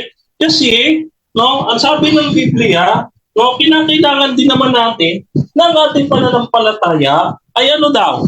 Ay mapuspos hanggang sa kanyang pagdating, no? Yung mapuspos tayo, no, sa muli niyang pagdating. No? Kaya yun ho ang ibig sabihin, kailangan nating magpakabanal. Ngayon, mapasahin ko po sa inyo ang talata, no, ng Biblia na kailangan magpapatuloy tayo na pagkatapos nating maligtas, no, ang sabi ng Panginoong Kristo, no, ay kailangan sundin ang utos. No, ang sabi dito sa Matthew chapter 19, verse 16, nagtanong yung isang binata, ang sabi niya dito, mga kapatid, no, ang sabi niya, no, ano daw ang kailangan niyang gawin upang siya magkaroon ng buhay na walang hanggan? Ang sabi ng Panginoong Kristo, bakit mo ko tinatanong ng mabuti? No, isa lang ang mabuti, ang Diyos. No? O, kung gusto mo pumasok sa buhay, no, ay sundin mo ang utos. O, anong utos yun? Huwag ka daw papatay. Huwag ka daw mangangalunya. Huwag ka daw magnanakaw. No? Ayan. So, ayan yung sinasabi. Kaya kapag isang tao, no, gusto pumasok sa buhay, kailangan sundin ang utos. Perfectly. No, bakit? Kapag ka nagkasala ka sa isa, kasalanan na sa lahat, hindi nagkasala ka na naman, fall ka na naman under the sin. Kaya nga sa pamamagitan ng ating Panginoong Kristo, yung pananampalataya mo sa anak ng tao, na pananampalataya ni Kristo, hindi yan sa atin. Galatia 2:20. No? Ano ba sabi? Pilipos 3:14. Lahat ng bagay ay aking magagawa sa tulong ni Kristo. No? Kaya sabi dito sa Roma, no, sa 6, ano nga ang ating masasabi? O ito yung aking sasabihin na, sabi dito, makapagpapatuloy baga tayo sa pagkakasala upang ang biyaya yung makapagsagana, huwag nawang mangyari. So bakit? Kasi pagkatapos mo maligtas, babalik ka na naman doon sa pagkakasala. Under ka na naman ng condemnation. Kaya ngayon Romans chapter 8 verse 1, wala nang hatol yung mga anak kay Kristo. Bakit? Yung mga anak kay Kristo, unang Juan 2:4, ano ho ang sabi ng unang Juan 2:4? Ganito ho ang sinasabi ng talata. No? Kaya importante, yung ating pananampalataya, may kalakip na gawa, mga kapatid. Unang Juan 2:4. Ang sabi dito, ang nagsasabing nakikilala ko siya, ako'y papunta sa langit. No? Ngunit, hindi sumusunod sa kanyang utos. Siya ay sinungaling at walang katotohanan sa kanya. No? So, ito pala yung sinasabi ng ating Panginoong Jesucristo. Na kailangan, pagkatapos mo sumampalataya sa kanya, ito naman ay susunod. Bakit natin pinipilit na huwag nang sumunod? No? Oh, huwag na daw sundin yung kautusan kasi we are not under the law. Huwag na kayo sumunod. Huwag na kayo magsabat. We are not under the law. No? Sabi dito, sumunod kayo sa utos. Paano yun? Oh. So ngayon, no? Yung nasa ilalim daw ng kautusan ay nasa ilalim ng sumpa. Tinatanong ko naman siya kanina, yung huwag ka papatay, sumpa ba yun? Hindi daw. Yung kapag kanila mo daw yun magiging-sumpa. Tama, naintindihan mo na. No? Naintindihan mo na yung aking sinasabi. Very good. No? Yun nga lang, ang hindi mo maintindihan, pinapasok mo ngayon kasi yung one save, always save. Na kapag ikaw ay naligtas na, kapag pumatay ka, okay lang, ligtas ka pa rin. Pag ikaw nagnakaw, ligtas ka pa rin. Okay lang yan. No? But tandaan natin, remember, ang relation ng faith and law. No? Ang faith and law, ito, mga kapatid, ang kautusan hindi maalisin sa tao. Bakit? Ito ay itinatak ng Diyos sa ating mga puso. No? Ito ay inilagay ng Diyos sa ating mga puso at sabi dito sa talata ng Biblia, Ecclesiastes 12:13, ang buong katungkulan ng tao ay ang sumunod sa utos ng Diyos. Ngayon kung aalisin mo ito at di ka na susunod sa utos ng Diyos, hindi ka na tao nito. Kasi ang buong katungkulan ng tao ay ang sumunod sa utos. No? At kung ikaw ay hindi nasusunod sa utos, hindi mo na mahal ang ating Kristo. No? John chapter 14 verse 15. No? Ang umiibig sa akin, no? If you love me, no? Sabi doon, no? Fulfill my commandments or obey my commandments. No? So, maliwanag din na gospel, mga kapatid, na kapag ikaw inaligtas, no? Yung mabubuting gawa, yung pagsunod sa kalooban ng Panginoong Diyos, susunod yun sa iyong pananampalataya, no? Na upang ikaw ay magkaroon ng puspos na pananampalataya hanggang sa pagdating ng ating Panginoon Kristo. Sabi nga ni Pablo, I have finished the race. No, mayroong race. So hindi ibig sabihin na nakatakbo ka na, no, nakalaya ka na, pagkatakbo mo ay ligtas ka na. Hindi, sabi niya pa. No? Meron pa siyang takbuhin tatapusin. Okay, so, time is up. Okay. Ayan, maraming salamat, Brother Mar. Diyan po nagtatapos yung kanyang rebuttal stand. Okay, wait lang po. Nasabid ako. Okay, so thank you. Ayan, magandang gabi po sa inyo dyan sa comment section. At dako na po tayo para sa ating pagtatanong ng 7 minuto ni Brother Mark Umbao. Ayan. Okay, so wait. Ready po yung aking 20 seconds. Okay, so kung ready na po si Brother Mark. Wait lang. Nawala. Okay, so time is start now. Tanong. Brother Denmar, tingnan ko lang kung naintindihan mo yung presentation ko, no? May pahayag ba ako, mag-i-honest po tayo na, may pahayag po ba ako na okay lang pumatay, okay lang lumabag sa kautusan, okay lang magpakasama, gumawa ng kasalanan, lulong sa kasalanan. Meron po ba akong sinabing okay lang yon? Meron po ba akong sinabi? Okay, sagot? Meron, yes. Dahil pati yung pangingili ng Sabat ay ayaw mo. No, ibig sabihin, sabi mo, bakit pa kayo bumabalik ulit sa pagsunod sa utos? Naligtas na kayo ng dugo ni Kristo, bakit kayo kailangan masunod? Ganun yung sabi mo. So, ibig sabihin, ayaw mo sa kautusan. Galit ka sa kautusan. Okay, next question. Sunod na tanong. Hindi mo ba naintindihan, Brother Denmar, na ang sinabi ko, hindi ako sumusunod sa kautusan, hindi dahil hindi ayaw namin sundin ang kautusan. Hindi, sorry. Rephrase ko, sorry. Malinaw ba sa iyo, Brother Denmar? Naunawaan ba na ang sinabi ko, sinusunod namin ang kautusan dahil ligtas na kami, hindi para maligtas katulad ng pinaggagawa ng mga SDA. Malinaw ba sa iyo yan? Oo o hindi? Aba, hindi. Aba, hindi ko maintindihan. Kasi kanina sagot mo sa akin, hindi mo nabasa yung 28 fundamental beliefs namin, ba't ina-assume mo na kami maliligtas sa pamamagitan ng gawa, no, ng kautusan? No? Hindi kami masusunod sa paggawa ng kautusan. Maliligtas kami sa pananampalatayang may kalakip na gawa. Okay, next question. Next question, Brother Denmar. Iwanan na kita dyan. Next question ko, Brother Denmar. Nung naging SDA ka before, nakalasap ka ba ng kaloob ng kalangitan? Nung dumanggap ka ba, nung napunta ka ng SDA noong unang pagkakataon, nakalasap ka ba ng kaloob ng kalangitan? Sagot? Wait lang, time pause. Aba, hindi. No? Bakit ka mo? Bakit ka mo? Kasi, wala kang biyaya na nadating sa akin. Ayan nga yung gusto ko linawin eh. Hindi naman ako nabayaran dahil nag-Adventist ako. Walang biyaya na dumating sa akin. No? Kahit kayo, walang biyaya na dumating sa akin. Hindi ako nakalasap niyan.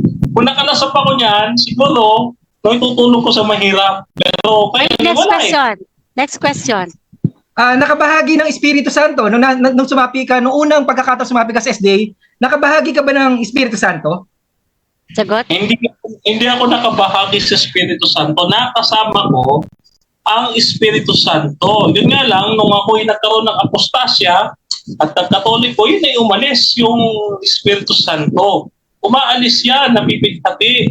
No, sabi ng Biblia. At pagkatapos, ito ay babalik lamang kung ikaw ay nasa katotohanan na kasi kaya nga siya tinatawag Okay, next question. Sunod na tanong. Nung sumapi ka ba sa SDA, minsan bang naliwanagan ka? Oo, hindi. Hindi lang minsan. No, parati. Parati tayo naliliwanagan sa aral ng Seventh-day Adventist. No, kaya nga hindi mo matutol-tutulan yung ating pinantutol sa iyo na theology. No, na ito'y pinag-aralan natin sa eskwelahan. Hindi mo matutol-tutulan. Next question. Yung tanong ko, kukunin ko sa Galatians 2:16. Sabi dito, bagamat nalalaman na ang tao ay hindi inaring ganap sa gawang ayon sa kautusan maliban sa pamamagitan ng pananampalataya kay Jesus Christ, tayo rin ay upang tayo ay ariing ganap sa pamamagitan ng pananampalataya kay Kristo at hindi sa gawang ayon sa kautusan, sapagkat ang maayon sa kautusan ay hindi aaring ganap sa sinuman. Ito ba ang meaning ng nasa ilalim ng kautusan? Oo o hindi? Categorical? Sagot? No. Ulitin ko. Under the law, ito objection, ang sagot niya, no? Yes. Yun ang sagot niya, no? Okay, papaliwanag na siya. Okay, 20. Okay, time resume. Time pause. Okay, ganito. Ang Romans chapter 7, verse 23, kaya nga ako nag-no, kasi ito yan. Ang ibig sabihin nga ng under the law is under ka ng law of sin, under ka ng condemnation kapag ikaw ay lumabag sa utos. Hindi ka under the law dahil sumusod ka sa utos, kundi dahil lumalabag ka sa utos. Dati gets mo ba? Under ka ng law kasi lumalabag ka sa utos, yung condemnation of the law. Okay, next question. Next question. Sabi dito sa Galatians 2:16, dito ulit yung tanong ko, no? Pag inari mo ba ang sarili mong ganap sa pamamagitan ng kautusan, ito ba ay sa Diyos o hindi sa Diyos? Ay, hindi yan sa Diyos kasi wala naman nababasang ganyan. At saka lalong-lalo na, hindi ko aariin yung sarili ko to justify. No? Ang pagpapakabanal, ang pagsunod sa kautusan niya ay sanctification. It is not under justification na katulad ng ginagawa ng Katoliko na re-justification to the sacraments. Na kailangan mo Next question. Balikan kita question. sa Romans sa Romans 8 Romans 8:33. Sabi dito sa Romans 8:33, sabi sino ang magsasakdal ng anuman laban sa hinirang ng Diyos? Ang Diyos ay ang umaring ganap. Sino sa palagay mo sino yung sino dito? Palagay mo sino yung sino rito na magsasakdal sa anumang laban sa hinirang ng Diyos? Anong pagkakaunawa mo sa tinutukoy ng kung sino yung sino dito? Aba, magandang tanong. Sagot. Yan ay si Satanas kasi nga siya nga ang accuser. Araw at gabi, siyang naghahanap ng kanyang i-accuse sa atin. At kapag kasi nag-accuse sa Panginoon, maa-under na naman tayo sa pagkakasala. Kaya nga meron tayong investigative judgment. Sasabihin, Next question. Next Next question. question. Pag inari ka na ng ganap ng Diyos, hindi ka pa rin, pag inari kang ganap ng Diyos, hindi ka pa rin ganap? Pag inari kang ganap ng Diyos, hindi ka pa rin ganap? Sagot. inaari kang ganap. Yun nga lang ang tao, muling mananaglag na naman sa pagkakasala. Bakit? Unang Tesalonica 4:8, ano sabi doon? No? Tao, Okay, time is up. Okay, so inabot. Okay, maraming salamat sa inyo nga dalawa. Ayan, dyan po nagtatapos yung kanilang rebuttal Q&A. Ayan, thank you so much Brother Mark and Bro Denmar. Okay, so thank you again po. Ayan, magandang gabi po Brother Forehand Strike. Ayan, at dyan sa atin sa comment section at sa live viewers po natin. Ayan, okay, so ayan, patapos na po yung ating sa mga na-late po. Ayan, ang kanila pong topic ay patutunayan ni Brother Mark Umbao ng Born Again Christian na ang mga SDA ay nasa ilalim pa ng kautusan. Okay, so yan. So dahon na po tayo syempre sa ating final conclusion. Okay, so mauna po dito yung ating kapatid na si Brother Denmar. Okay, kung ready na si Bro Denmar. Bro Denmar, nakamute ka. Okay. Okay, So, 5 minutes. Time start now for your rebuttal. okay, maraming salamat sa ating Panginoon. Pinupuri at niluluwalhati natin ang ating Panginoon sa ating ginagawang paglilingkod sa Kanya at patuloy na pagtatanggol ng Kanyang katotohanan. Mga kapatid, pinasasalamatan ko rin ang ating kapatid na Mark Pompao sa pag-uusap na ito, no? Na ating sinagawa, no? At ngayon, mga kapatid, isa lang ang ating konklusyon. Mga kapatid, hindi ho napatunayan ng affirmative ang kanyang proposisyon na patutunayan niyang Seventh-day Adventist na sa ilalim ng kautusan. Bakit? Unang-una, hindi niya ho naintindihan yung under the law. No? Kaya sana mag-enroll ka sa PIAS, no? Para ikaw ay makapag-aral din, kapatid na Mark Umbao. No, makapag-aral ka sa PIAS, mapakunawa sa iyo yung mga tungkol sa theology. No, kung gusto mo ilibre kita. Ngayon, kalawa, wala po siyang nabasa o hindi niya po kailanman nabasa at hindi niya daw babasahin. No, ang 28 fundamental beliefs ng Seventh-day Adventist. Sa mga tuwid, haka-haka niya lang ito na paniniwala ito ng Adventist. No? Hindi niya naiintindihan, mga kapatid. Kailangan niya munang maintindihan ang ating doktrina na great controversy at saka yung sanctuary doctrine and investigative judgment. No? At ano yung kaugnayan ng law and grace, no? At saka yung basis of salvation. No? Hindi niya ho naiintindihan ito. Maging yung Arianism,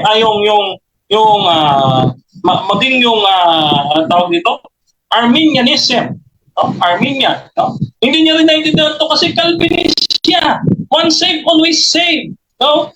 Na sa Calvinist meron tuloy, perseverance of the saints, doon lang siya kumakapit. No? So, at ito mga kapatid, no?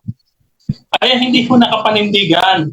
Bakit? Kasi siya mismo umagri doon sa ating sinasabi. Yan yung ating tatlong conclusion, ano? Na kapag ikaw ay lumabag sa kautusan, no? Ikaw ay under condemnation na naman. So ikaw ay mapupul na naman under the law. Yan na nga yung sinasabi ko kanina.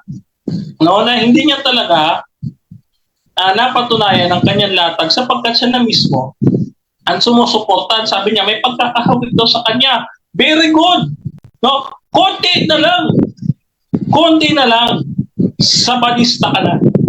Okay? Konting hakbang na lang. Adventist ka na. Ha? Kaya, aral pa. No? At ako, willing naman akong Bible studyhan ka, kapatid. Ano? So ngayon, ang ating conclusion, hindi talaga napatunayan kahit single one point.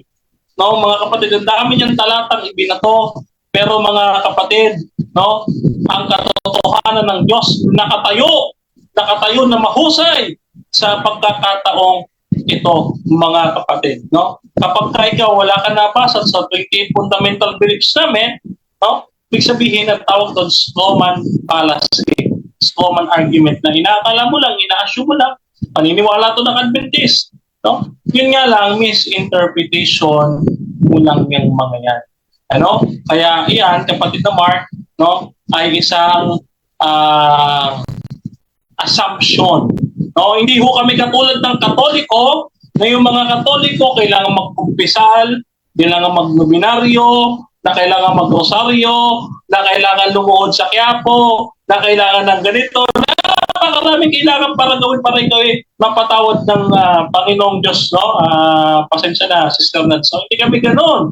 Na justification, no? Na gagawin namin para kami aariin ganap ulit. Hindi ganoon. No? Kami, sumusunod kami sa utos dahil mahal namin ang aming Panginoong Kristo. No? Sabi niya, if you love me, obey my commandments. No? At ang sabi dito, no, ang ating Panginoong Kristo na siyang tumupad sa kautusan, no, para sa atin ay kaya din naman natin. Sabi niya, no, kung kayo sasampalataya, mahihigitan niyo ang aking ginagawa. No, at tayo magagawa din natin yan sa tulong ng ating Panginoong Jesucristo. No? Kaya tayo nagpapasalamat tayo sa biyaya ng Panginoon na tayo ay sa ngayong Seventh-day Adventist na intindihan natin ang Panginoon. No? Salamat po. Okay, ayan. Thank you. Maraming salamat sa iyo, Brother Mark, para sa iyong final conclusion.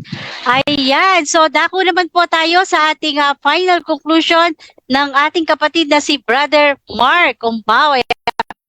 Ating pong affirmative. Okay, Bro Mark, so 5 minutes, time start now. Okay, napatunayan ko na ang SDA ay nasa ilalim ng kautusan dahil malinaw sa pahayag ni Brother Denmar, no? Tinubos yung kasalanan ng dugo ni Joshua, tapos pag nagkasala ka uli, balik ka sa ilalim ng kautusan. Ibig sabihin, sa ilalim ng kautusan, nagkasala ka, tama, nasa ilalim sila ng kautusan kasi nagkakasala pa rin sila eh. Okay? Ano sabi ng ng 1 Corinthians 6:10 to 11, Romans 4:15, Romans 11:31 to 32, ang sabi, inaring ganap ang masama. Yung mga masamang tao, yung mga makasalanan, inaring ganap sa mga talatang ito. Pinapalo, sinusuway, pero ligtas. Hindi sinasabi diyan, balik uli sa ilalim ng kautusan, isasakdal uli. Kasi bakit hindi na isasakdal? Ang Diyos nga ang nag-ano sa iyo umaring ganap sa iyo eh. Bakit mo pa rin gustong hindi ka ganap? Eh sabi na nga ng Diyos, ganap ka na. Inari ka na niyang ganap, binayaran na lahat ng kasalanan mo, balik ka na balik sa ilalim ng kautusan kasi nagkasala ka, sinasabi mo sa sarili mo, hindi uli ako ganap. Eh sinasabi na nga ng Diyos na ganap ka eh. Ano ang talata ko? 1 Corinthians 6:10 to 11, Romans 4:1 to 5, Romans 11:31 to 32. Ito yung mga talata, yung mga makasalanan, mga masama, inaring ganap. Pinapalo lang yan, pero ligtas yan. Kaya tama talaga, napatunayan ko, base sa paliwanag ni Brother Denmar, na nasa ilalim talaga sila ng kautusan dahil bumabalik uli sila sa pagkakasala eh. Pag nagkasala uli sila, nasa ilalim uli sila ng kautusan, nabaliwala yung dugo ni Yahushua, kaya tama sa Hebrew, sabi sa Hebrew, yung yumurak sa anak ng Diyos, hindi nila inaring ganap sa dugo ni Yahushua, at yung umalipusta sa biyaya, sa espiritu ng biyaya, ang mga SDA. Bakit? Inari ka ng ganap, ayaw mo pa rin ariin ka ng Diyos na ganap. Ang kukulit, di ba? Ang kukulit. Ano sabi sa 1 Corinthians 6:10-11? Romans 4:1-5, Romans 11:31-32. Yung mga masasamang tao, yung mga nagkakasala pa rin, hindi na pananagutin ng batas. Sasawayin, tuturuan, papagalitan, papaluin dahil sila'y anak na. Hindi sila anak sa labas. Itutuwid sila pero hindi na mawawala yung pagiging anak nila. Hindi na mawawala yung kaligtasan nila. Okay? Tapos tinanong ko siya, may pahayag ba akong okay lang, Brother Denmar? Pumatay, mang-rape. Sabi ko, kaya nga nahigitan pa nga namin yung kautusan eh. Kasi wala pa nga sa kautusan yung magbayad ng utang. 'Di ba? Wala pa nga sa kautusan yung wag kang manood ng porn. 'Di ba? Wala nga sa kautusan yung wag kang mag-isip ng masama sa kapwa mo eh. 'Di ba? Baka nahigitan pa namin yung kautusan, Brother Denmar. Wala sa paniniwala namin na gumawa ng kasalanan, magpakalulong sa kasalanan. Isang malaking paratang at kasinungalingan yan, Brother Denmar. Wag pong ganun. Para lang sirain ang osas. Para sirain lang yung osas, yung katiyakan ng kaligtasan, para sirain lang yung katiyakan ng kaligtasan, sasabihin mong okay lang sa mga born again na gumawa ng magpakalulong sa kasalanan. Walang ganoon, Brother Denmar. Nilinaw ko na nga sa iyo sa unang presentation ko eh, 'di ba? Nilinaw ko na rin pero nagbibingi-bingihan ka, Brother Denmar. Bakit? Kasi gusto mo talaga lulong ka sa pagpapailalim sa kautusan? Ano bang meron sa ilalim ng kautusan? Gusto mong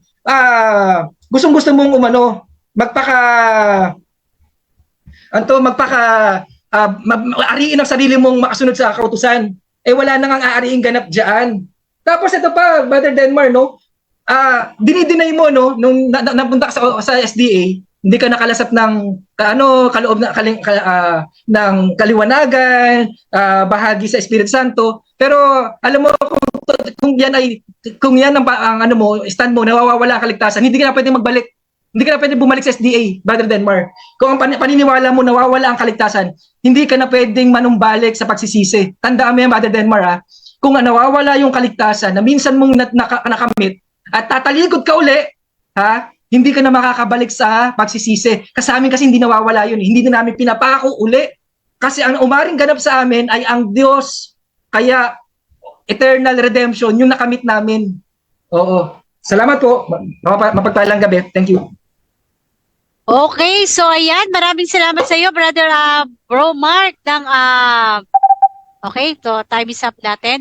Okay, thank you so much, Brother Mark, para sa yung final conclusion. Ayan.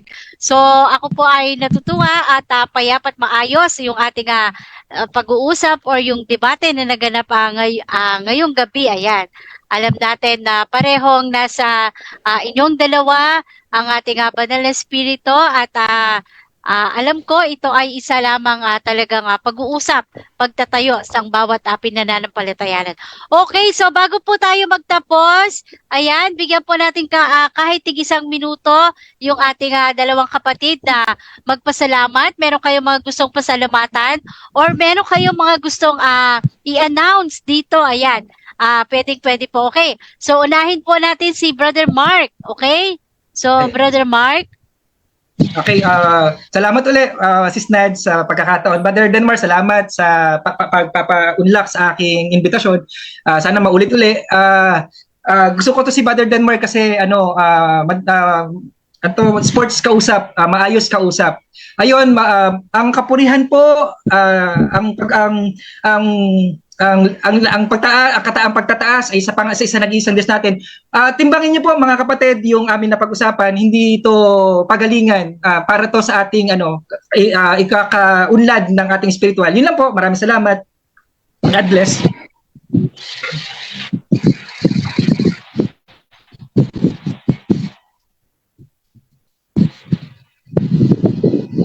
Naka-mute pala ako, sorry. Okay, Bro Denmar. Ayan, sorry, naka-mute pala ako.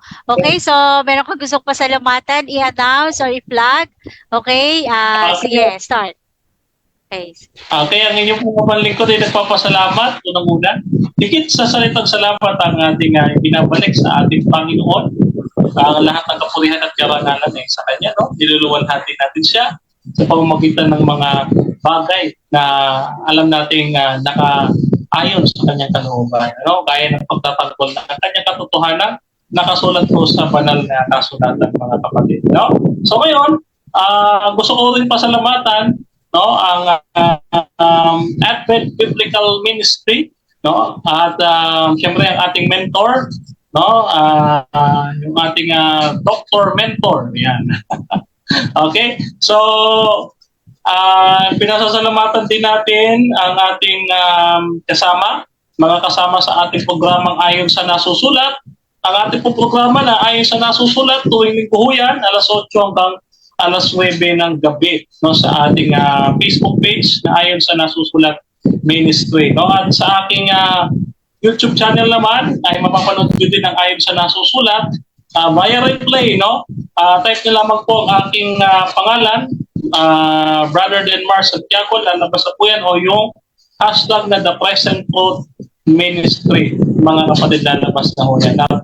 Siyempre, hindi ko kakalimutan at baka magtampo rin, no? Pinasasalamatan din natin na tayo ay pinabalik na ni Cisco sa DEFCON, no? Kaya kung kayo may debate, no, pwede kayo magpa-schedule sa atin sa Debaters Convention, no? Yan lamang po. At bago ko makalimot, bago ko makalimot, yan pala, pinapasabi sa akin, sa mga nanonood na Adventist at sa mga manonood pa, sa mga like ko nating mga Adventist, no, mga lay Adventist, no, tayo pong mga layman, no, ay in-encourage na mag-aral theology sa Philippine International Institute for Advanced Studies o dito sa PIAS, mga kapatid.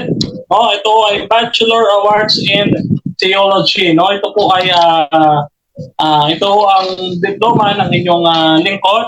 No, at ito po, mga kapatid, kung kayo po interesado na mag-aral sa ating pag-aralan, ay magsabi lamang po kayo, sapagkat ang tulong ng ating simbahan ay maaaring maabot, no, kung kayo ay lalapit sa amin, no, ng kung nais yun po talaga, no. So yun lamang po at maraming salamat at iniiwan ko kayong lahat sa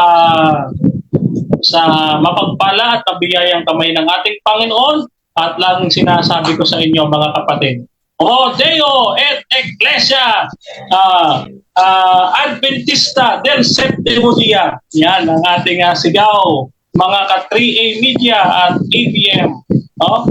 Advent Biblical Ministry. Thank you so much and God bless, mga kapatid. Okay, ayan. So maraming salamat po sa iyo, Brother Denmar. At ganun din po sa ating kapatid na si Bro Mark. Ayan. Congratulations po sa inyong dalawa at maraming salamat sa isang payapa at maayos na pag-uusap. Okay? So, thank you. At sa lahat po ng ating mga nasa comment section at sa lahat po ng ating mga nag-share, napakarami po nating share at sa ating 23 live viewers hanggang ngayon po, maraming salamat po sa inyo. At abangan nyo po bukas yung pagkakaroon, may debate po ulit tayo bukas sa pagitan po ni Brother Anthony ng RCC. Ayan, member po ito ng SPMS at ng isang Baptist. Ayan, abangan nyo po ito bukas alas 8 ng gabi. Dito rin po yan sa Defense of the Truth page. Ayan, kung gusto nyo pong ma-review yung ating mga ibang debate, ayan, sa YouTube channel po ng ating In Defense of the Truth, pa-subscribe po. Ayan, okay? So, again, thank you so much at congratulations po ulit sa inyong dalawa. Ayan, isang mapagpalang gabi po sa ating lahat. Okay, thank you. Maraming salamat po at magandang gabi po sa atin. Salamat po. Mapalad ang bumabasa ng salita ng hula. Mapalad ang nakikinig at tumutupad. Mapalad ang nahahapis at sila ay aaliwin. Mapalad ang nagugutom at sila ay bubusugin. Ang magtiis